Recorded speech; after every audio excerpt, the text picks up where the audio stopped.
How you doing, you guys? This is Rain. This is a review, well actually a tutorial. Seiko Orange Monster sizing guide.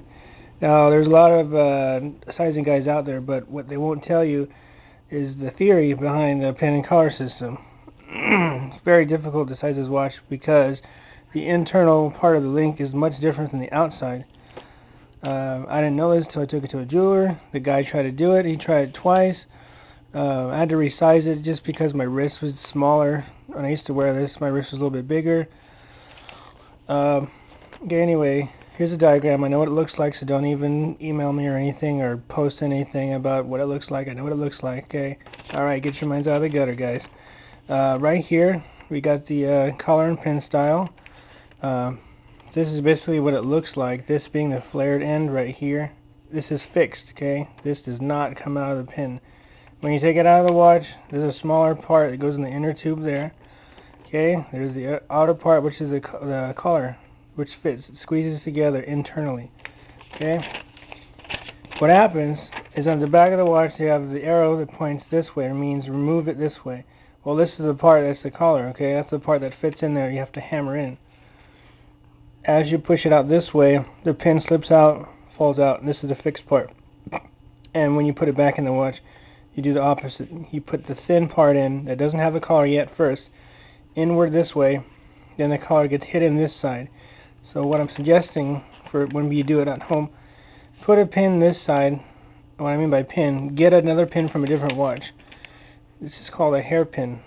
This is one size, doesn't have any pin and collar system. It's totally different from the watch. Okay, I got it from a different watch. The point I'm making is you want to put that on the table. I'm going to show you in a sec. And you want to hold it against the watch and have the watch on its side just like that to put pressure. And then you put the collar, the little small part, it's only like a millimeter, which I've already installed. I'm not going to take it back out. I'm just going to go through the motions and show you. Then you want to hit it back in this way toward it, and it's going to squeeze it together. And what you want to do, what you're doing ideally, is putting pressure this way and both ways. That way it's secure. You know, when you go diving or something, you don't want something like that coming apart. Okay, you push it all the way in against it, and you want to have a spacer, like a pair of pliers, that goes between the bottom and the top of the watch, so it holds the pin against each other. It's really strange, I'll show you. And as you put it in, it flares out against the end of the link and holds it in place. So, let's see here.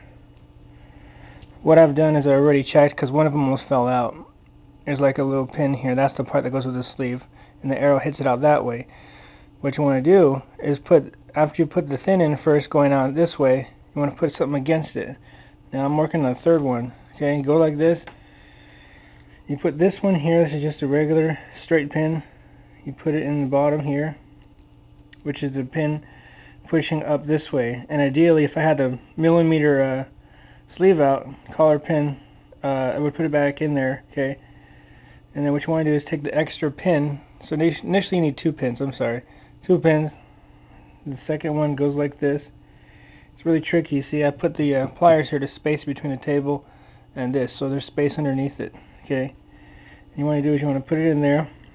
Get like a pair of pliers or something, unless you have a watch removal tool. Okay, this is ghetto. Okay, and you just kind of tap it like that and make sure that this part is not falling and flipping around. You really gotta.